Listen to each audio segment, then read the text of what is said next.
Hi everyone, Sisters of Santiago here. So sorry we've been MIA for so long. After we got back from walking the Camino Frances last year, our lives got a bit busy, but we're back now. Yay! So for the past month or so, we've been actually chatting a lot about going on another adventure. And although Costa Rica and Iceland and Croatia have been on our list, we keep being drawn back to walking a long distance trail. And so we just started doing some option research. And we looked at a few that were not official Caminos, like the Via Francigena. I guess we can't go because we can't pronounce it. Anyway, it runs through England, France, Switzerland, and Italy, and then ends in Rome. And then we looked at the West Highlands Way in Scotland, and what we decided, way too muddy, rainy. Yeah, not gonna work. We didn't want to wear our rain jackets the whole time. And then we looked at the Tour de Mont Blanc, which looked beautiful, and that runs through France, Italy, and Switzerland. Thanks for the tip? The tip. Thanks for the tip, Sigrid, but Yeah, not this time. maybe next year. Anyway, the thing is, the Camino has been drawing us back, and especially for me, I am like Camino addict. I swear I am True. now. It's true. Yeah, it really is. So we started doing some additional research and looking at the various Camino routes, and we settled on Drum roll. the Chemin de Puy. If we can say that. Wait. Puy. Chemin de Puy. Puy. Anyway, so many of you are probably saying like, why this one? And I thought the same thing. Well, that's because it is the lesser known Camino. One of overall. them. One of the lesser known ones. The Chemin de Puy, or the Via Podensis, is one of the 4 routes through France that you can walk, one of the 4 Caminos. It's also known as the GR65 trail. Yeah, I'm almost to that age. Anyway, of the 4 routes, through France, the Chemin de Puy is the most popular, and it's also the oldest of all the routes in France. So that's pretty cool.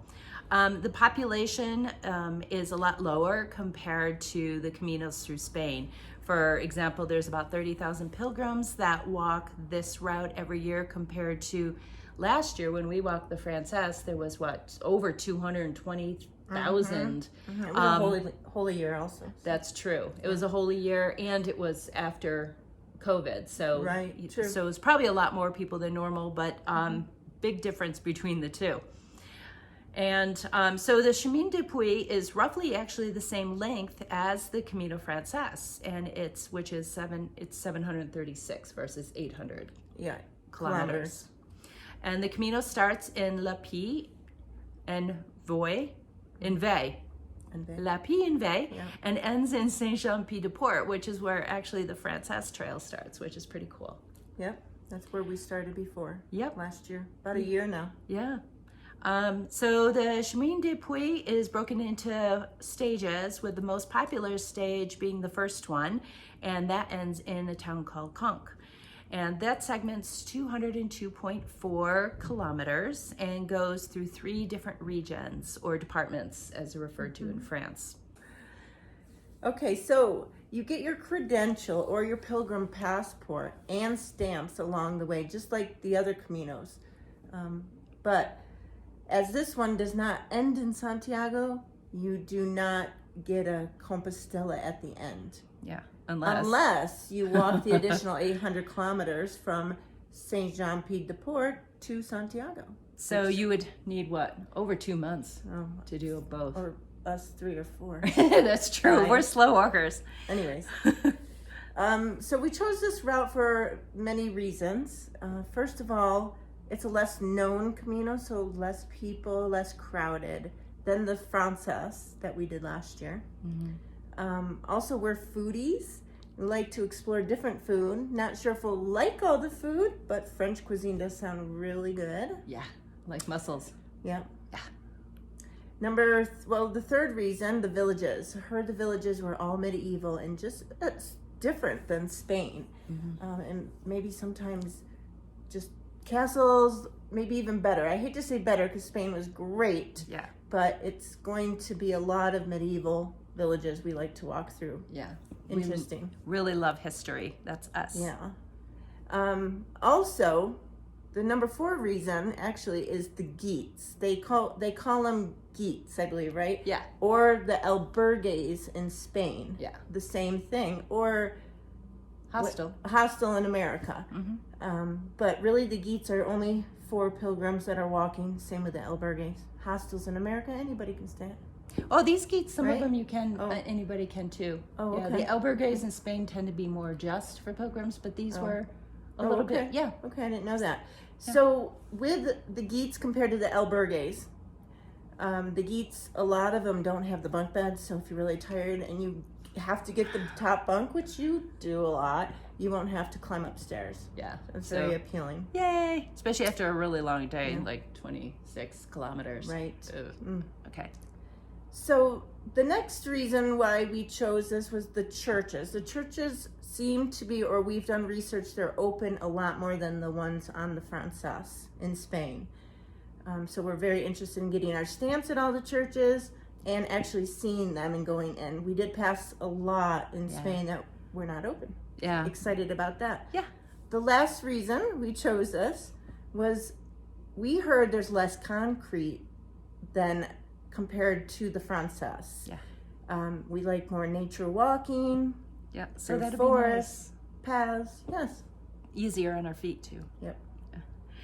There were some downsides, and one of them is that most of the pilgrims that walk this Camino are either French or French speaking, and we know absolutely nothing of the language. We're trying to pick up keywords and phrases that we need, but it might be difficult. And like when we're at Geets at the communal dinners at night, trying to keep up on the conversation might be a little hard. So we'll see how that goes. Google Translate. Yeah, Google Translate. The second one is the Geets in France are a little bit more expensive than we found the albergues in Spain to be. And the Geets are running about 40 to 60 euros per person. That does include breakfast and dinner, but it's still a little bit more than we spent in France. Another one is there's not as many accommodations along this Camino, probably because it is a little lesser known and there hasn't been a lot. So from what I've read, we have to do a lot more pre-planning in terms of accommodations ahead of time. And also, oh yes, we need to carry more cash with us because most of the Geets don't accept credit cards, at least the ones we've spoken to. So we're gonna have to carry some cash so we can pay them. And that would be euros. Yes, exactly. So yeah, so those are the pluses and minuses. Or I should say downsizes, not necessarily minuses, but to consider when you're looking at this trail. Well, as far as when we are going, we decided that we would enjoy the walk during the shoulder season. So we will be starting this Camino on September 5th, 2023. Yes. Almost 1 year from the date we did Frances in Spain. Yeah, because we started August 31st. Right? Yeah. Right, true. Yeah, so stay tuned for the next video when we will share details about the planning aspect of the Camino on the Dupuy. And for those who are enjoying the daily videos that we've posted in the past on the Frances, we're happy to share we're going to be doing them again along this one. Please remember to subscribe and like If you do. if you want. Also, we're going to hopefully be doing some live streaming a few times, maybe more than a few times. It depends if you're out there listening or watching. But we're obviously... In the afternoon, evenings. Probably that's when we'll be doing it. So if you're in the US, look for it 8 more, hours. probably morning, maybe 10-ish in the morning. Of course, that's if we can figure out the technology and we have Wi-Fi connections. So, Right. Yep. Well, you have a song to share? Yeah, Okay. so there's a special song that we read that actually is sung at the gates a lot along this specific Camino. Sue's gonna sing. No. Oh, we're singing together. French? Yes. Okay. as you can tell from our words already, we're not really good at French, and we are so sorry to all those that do speak French, and we promise to practice more and get our pronunciation down right. But I am not going to sing. She's not going to sing, but we're going to have Google Translate sing for you. We are going to put the words up so you can see them in English and French, and then we'll play the Google Translate. All right. So, bye for now from Sisters de Santiago.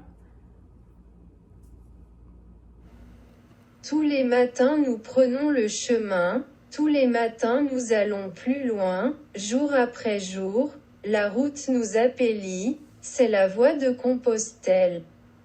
Ultreia, Eususeia God adjuvaeus. Road of Land and Road of Foi, voie millénaire de l'Europe, la voie lactée de Charlemagne, c'est le chemin de tous mes jaquets. Ultreia, et tout là-bas au bout du continent. Messire Jacques nous attend, after all days are sourire fixe, le soleil qui dit au Finistère. Ultreia,